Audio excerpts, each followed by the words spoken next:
명이 그 철학자가 나오는데 미셸 드 세르토라는 사람이에요. 프랑스는 중앙 집권이 엄청나게 강한 나라예요. 그래서 여기는 지방자치가 별로 발달하지 않았어요. 독일하고 또 완전히 다른 거예요. 근데 제가 이 사람을 소개하는 이유는 바로 일상생활의 실천이라는 거예요.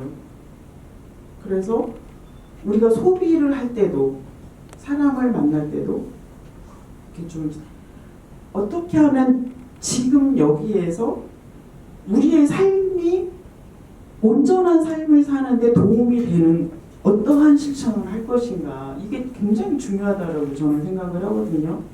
그래서 내가 그 플라스틱 물병 하나가 쓰레기로 나오는 게 싫어서 물병을 가지고 다니고 하는 게 사실은 어떻게 보면 별거 아닌 것 같고, 이 지구가 소비되고 이 지구 자본주의 사회가 굴러가고 있는데 아무런 의미를 줄 것 같지도 않아요. 하지만 그런 사람들이 한 사람 두 사람씩 늘어나면 달라지는 거죠. 그러면 안산시가 달라지겠죠. 아니 다른 지역에 비해서 그런 사람들이 훨씬 많아진다고 생각해봐요. 내가 지금 여기에서 살고 있는 안산이 달라지겠죠. 그래서 막 이론을 제가 말씀드리려고 하는 게 아니고요. 일상생활의 실천이 가장 중요하다. 이제 저는 이제 좀 그렇게 생각을 했고요. 자, 이제 참여 법적 측면에서 좀 지방자치 측면에서 참여를 좀 생각을 해보면 여기 한번 볼까요?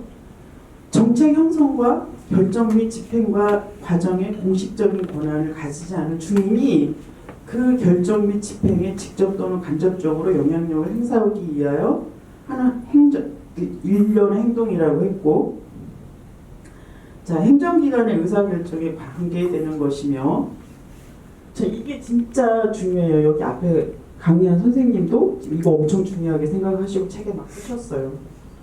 그 다음에 액션이 있어야 되겠죠. 실천 행동이 있어야 되겠죠. 근데 1번과 2번의 정보 습득과 관심은 좀 왔다 갔다 한다고 보여져요. 관심이 있으면 찾아보게 되잖아요, 정보를. 뭐 인터넷에 널려 있는 게 정보인데 구글에 검색만 해보세요. 막 다 쏟아져 나오잖아요. 그래서 우선순위가 무엇인지는 중요하지 않고, 제가 보기에 관심만 갖는다면 정보는 얼마만큼 다 찾아낼 수 있어요. 자, 그 다음에 이거에 대한 설명이 이거예요. 여기서 이제 공감이라는 건 공명과 자기조직화, 여기에서 만들어진 개념이기 때문에 잠깐 구경을 하자면, 이 펠로폰네소스라는 사람이 전쟁을 끝나고 딱 연설을 하는 거예요. 주변에 사람들이 참여해서 듣고 있잖아요. 아주 낮은 단계의 참여인데 여기에서 이제 노예, 여성, 아동은 자유 시민이 아니었어요. 시민의 자격이 없었죠. 왜냐하면 아까도 말씀드렸지만 죽여도 괜찮은 존재였잖아요. 그죠? 주민의 지방자치 행정에 참여에 관한 사항을 지방자치법이 규정하고 있고, 지방자치 행정을 뭐라고 했어요? 민주적이고 능률적으로 수행하고 대한민국을 민주적으로 발전시킨다. 이 민주적이라는 말이 많이 들어가는데 안산시 공무원이 몇 명이에요? 2,300명이요. 그 사람들은 자기들 마음대로 일을 하면 안 돼요. 그렇잖아요. 물론 뭐 법에 근거해서 일을 하고 시장의 명령에 따라 일을 하겠지만 민주적으로 해야 될 거 아닙니까? 민주적으로. 그러니까 이 민주라는 건 뭐예요? 안산시의회가 공무원 조직을 합법적이고 법률에 근거해서 비판하고 감시할 권한을 가지고 일을 하는 거. 그리고 그걸 받아들여야 하는 게 공무원 조직인 거죠. 그거 안산시 의회의 통제를 받고 싶지 않다라고 하면 공무원 하면 안 되죠. 장사해야죠. 나가서 자기 사무실 따로 만들어야죠. 그렇죠? 자, 그 다음에 공공기관의 정보 공개에 관한 법률인데, 여기서 다 1조에 다 있어요. 목적이, 법을 만든 목적이 1조에 있기 때문에 국정에 대한 국민의 참여와 국정 운영의 투명성을 확보함이라고 했어요. 이건 역시 뭐예요? 의원님은 가만히 계시고 의원 아닌 분들 한번 말씀해 보세요. 얼마예요? 얼마? 2조 3천억. 네? 2조 3천억. 추경을 또 했을 거예요. 그래서 해가지고 조금 더 늘어났을 거예요. 그럼 그것도 좀 관심을 가져보시고 관심을 가지셔야 돼. 그래야 자꾸 아니 이 사람들이 2조 원이나 되는 돈을 도대체 어디다 쓴 거야? 막 이렇게. 근데 막 엉뚱한데 막 돈이 막 쓰인 거예요. 그럼 의원실 방문해서 의원님 이거 왜 통제를 못 하십니까? 왜 감시 견제를 제대로 못 하십니까? 하고 시민 입장에서 따져야 돼요. 우리가 세금 내잖아요. 그죠? 법으로 다 이렇게 말을 처먹게 하는 데 아니 그러니까 법조문을 들고 가서 아니 그래도 막 처먹게 하는데 그러면 아까 이제 바뀌었어요. 지방자치법이 전면 개정이 됐어요. 그래가지고 지방자치법 19조에 보시면 이거 검색하면 다 나와요. 뭐라 했냐면 조례 제정과 개정 폐지 청구 주민은 지방자치단체에 조례를 개정하거나 폐지할 것을 뭐 할 수 있다. 여러분들이 안산시가 정말 이거는 아니다, 잘못하고 있다, 바꿔야 한다라고 하면 이걸 하시면 돼요. 청구권을 행사하시면 돼요. 네, 그런 생각을 한번 해보시고 내가 살고 있는 지금 여기를 어떻게 더 인간답게 내가 온전하게 살고 싶은지를 고민하셔가지고 한번 해보세요. 아니 그리고 주민의 직접 참여, 이 간접 참여가 아니잖아요. 직접 참여를 보장하고 지방행정의 뭐예요? 민주성과 책임성을 제고함을 목적으로 한다. 아까 앞에 강사님도 말씀을 하셨는데 같이 한번 읽어볼까요? 다 같이 시작! 직접 참여를 보장하고 지방자치 행정의 민주성과 책임성을 목적으로 한다. 몇 조? 제1조 목적에 이렇게 되어 있다고요. 그러니까 우리 모두는 다 권리와 권한을 가진 권력을 가진 뭐예요? 아까 권력의 편재성이라고 이야기했잖아요. 제 말이 맞죠? 틀릴만한 거 아니죠? 그래서 저는 지방자치 꽃은 의원의 조례 발의가 이제는 아닌 시대가 됐다. 바로 주민이 그거를 해야 된다. 근데 지방자치법이 바뀌었는데 주민 발의를 한 지방자치단체가 아직까지 들어보지 못했어요. 하나도 없어요. 해야 돼요. 누군가는 해야 돼요. 안산시에서 만약에 하게 되면 다른 시도 다 하겠다고 막 할 거예요. 그게 뭐예요? 공명이죠. 그쵸? 자, 자기개발. 내가 오늘부터 영어 공부 열심히 할 거야. 막 집에서 하루에 10시간씩 공부한다고. 그게 자기개발입니까? 한번 냉정하게 생각해 보자고요. 지식을 막 외우고 막 공부해가지고 하는 게 자기개발이냐. 이 자기개발에 호구성이 있어요. 또 자기 자신을 돌보는 일이 세상에서 사실 가장 중요하죠. 그죠? 내가 없는데 다른 것도 없어져요. 내가 없으면 다른 것도 없어요. 그렇지 않아요? 자기를 막 학대하는 거예요. 하루에 10시간씩 자기개발 한다고 막 15시간씩 영어 공부하고 막 자격증 따겠다고 막 이렇게 하는 게, 그러면 그게 달라지나? 물론 달라지는 것도 있죠. 100% 부정하는 거는 아니지만 그래서 첫 번째로 중요한 게 자기 자신을 돌보는 일이고 자기 자신이 귀중하죠. 그리고 이거 앞에 선생님이 강의한 내용하고 거의 겹치는 건데, 남들이 만들어준 내가 아니라 내가 내 자신으로 사는 게 저는 가장 중요하다라고 생각을 해요. 누군가가 원하는 삶이 아니라 내가 나로 사는 거. 내가 창의적으로 세상을 살아내는 거. 주차 문제로 막 살인하잖아요. 그게 과연 내가 살고 있는, 지금 여기에서 내가 살고 있는 삶이 온전할 수 있겠냐고. 정신분열 걸려가지고 정신 치료받으러 다녀야 된다고요. 난 못 산다고요. 그렇게는. 주차한다고 막 5번 6번 돌아보세요. 미치고 한장하지. 차 버리고 싶지 않습니까? 그거 개선해야 될 거 아니에요. 여러분들이 누가 시장에 알아서 해주면 뭐라 하겠어요. 그거보다 좋은 게 어디 있어요. 그렇지만 그렇게 안 해주니까 우리가 자기 실현은 제가 봤을 때 안산시에서 자기 실현은 영어 공부 열심히 하는 게 아니라 노래 교실 매일 가는 게 아니고 이거라고 보는 거예요. 안산시 구조 내부에서 주차장을 만드는 거라고요. 주차장을 추방하고 싶은 사람들. 자, 그러면 그리스 시대는 이렇게 참여를 했는데 우리 참여는 어떻게 해야 되냐고요. 조례를 만들어야죠. 주민 조례 발안을 하고 주차장 만들라고 의견을 제시하고 여기 또 너무 더러워요. 막 쓰레기 막 날려다녀요. 그러면은 도시를 좀 청결하게 깨끗하게 관리하자 또 의견을 내고 할 수 있는 거죠. 자, 바보의 어원을 볼게요. 요즘에 프라이버시를 침해하지 마 이런 말 굉장히 많이 듣죠. 야, 그거는 내 프라이버시야. 말하지 마. 건들지 마. 막 이런단 말이에요. 아주 사적인, 개인적인.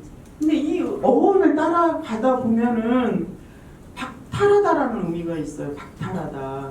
되게 아이러니 아닙니까? 뭘 박탈해요?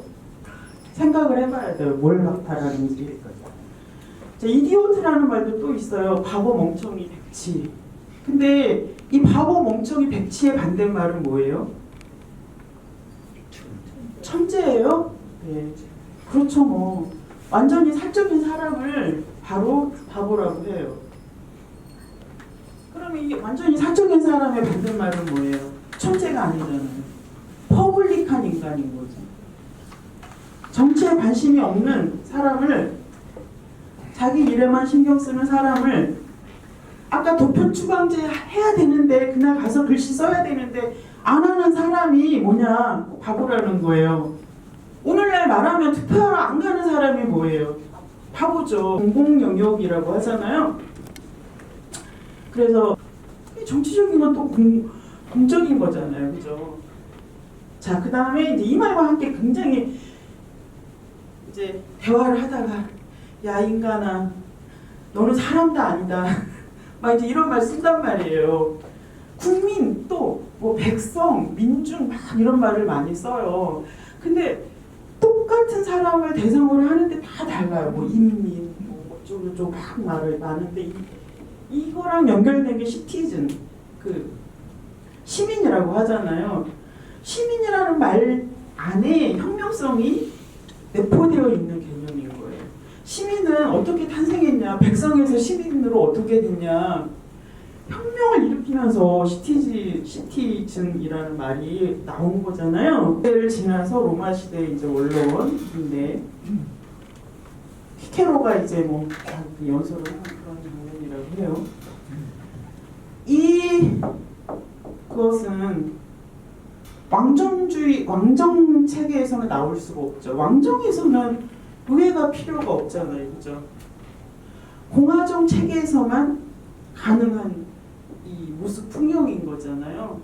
그래서 오늘날 대한민국은 민주주의 국가로서 뭐가 있는 거예요? 안산 시 의회가 있는 거죠. 그죠? 지금 안산시 의회의 모습인 거예요, 이게. 예를 들면, 그러니까 안산시하고 관련된 의사결정을 하는데 시장이 단독으로 하는 게 아니라 의회와 시민이 뭐 하는 거예요? 같이 하는 거다. 이제 그렇게 이해하시면 될 것 같고요. 자, 이제 마음을 좀 볼게요. 아까 선생님이 말씀을 많이 하셨는데 마음은 손에 잡히는 게 아니고요. 모든 것이 통합되는 거죠. 그 마음이 병들면 사람이 어떻게 돼요? 몸도 병이 들어버리잖아요. 그죠? 막 며칠 동안 엄청난 어떠한 일에 고통을 당해서 마음이 너무 쓰리고 아픈 거예요. 그러면 그 사람이 어떻게 돼요? 가장 비통한 일을 아주 극단적으로 들면 자식이 부모보다 먼저 죽는 거예요. 그러면 부모의 마음이 갈갈이 찢긴다고 하잖아요. 그 슬픔을 어떻게 표현을 하겠어요? 심장 그 자체가 마음은 아니잖아요. 비유로 표현하는 거잖아요. 심장 그 자체가 사랑은 아니잖아요. 그죠? 그래서 그래서 이제 마음 하트라는 말 안에 이제 코어라는 말, 심장이라는 말이 포함이 되어 있는 거고, 커리지라는 이 어원이 용기라는 말 의미가 있대요. 자, 그래서 다시 정리하면 심장이 두근거려요. 막 심장이 떨려요. 그러잖아요. 그렇게 생각하시면 될 것 같아요. 그래서 이 심장과 용기가 이 모든 것이 통합되는 데가 어디예요? 마음이라는 거예요. 자, 이렇게 컬리지, 코어, 이제 하트 이렇게. 근데 정신만으로는 다다룰 수 없는 증명할 수 없는 무언가가 신비한 존재인 게 인간인 것 같아요. 제가 보기에는. 그래서 우리의 경험을, 성찰을 보다 광범위한 방식으로 받아들이는 게 뭐냐 하면 마음이라는 거죠. 마음을 움직이려면 어떻게 해야 돼요? 다시 돌아가서 용기가 필요한 거죠. 그죠? 그럼 화성씨 똑같아요. 어떤 사람, 제가 이번에 글을 하나 써서 신문에 썼는데 연락이 왔어요. 현 정부를 이렇게 비판해도 됩니까? 이렇게. 괜찮아요? 막 이렇게. 자, 그 다음에 정치는 권력을 사용해 삶의 질서를 함께 부여하는 행위로서 굉장히 중요한 인간의 행동이고, 정치가 더러워서 국회의원들 뺨 한 대씩을 때리면 1,000만 원을 주신다고 오늘 아까 말씀하셨어요. 돈 벌고 싶으면 여기 한번 국회에 한번 가보세요. 그렇게 불신감을 극대화해서 바라봐야 되는가? 라고 생각을 했을 때 그건 좀 아니라고 보여집니다. 뭐 최선을 다해야 되겠죠. 왜냐하면 정치는 사실은 인간이 야만의 구석기 시대에서 신석기 막 넘어와서 이 야만의 세계에서 문명의 세계로 발달시켜온 게 또 정치일 거고요. 히틀러가 유태인들을 그렇게 많이 학살해서 많은 사람을 죽인 게 정치이지만 또 그와 반대의 역할을 해온 게 인간의 역사 속에서 제거할 수 없는 가장 중요한 거 한 가지가 있다면 뭐냐면 저는 정치라고 생각을 하는 거예요. 그렇게 욕하지만 그럼에도 불구하고 계속 배워야 하는. 결론은요. 장소에 기반한 정치성을 가져야 한다라는 거죠.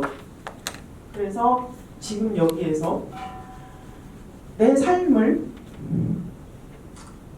완전히 사적인 실존의 문제가 아니라 공적 영역에서의 문제를 가지고 우리가 어떻게 살아갈 것인가를 일단 한번 고민해 보자라는 거예요. 저는. 자, 그 다음에 참여는 또 일상적인 생활 영역에서의 실천적이고 창조적인 행동입니다.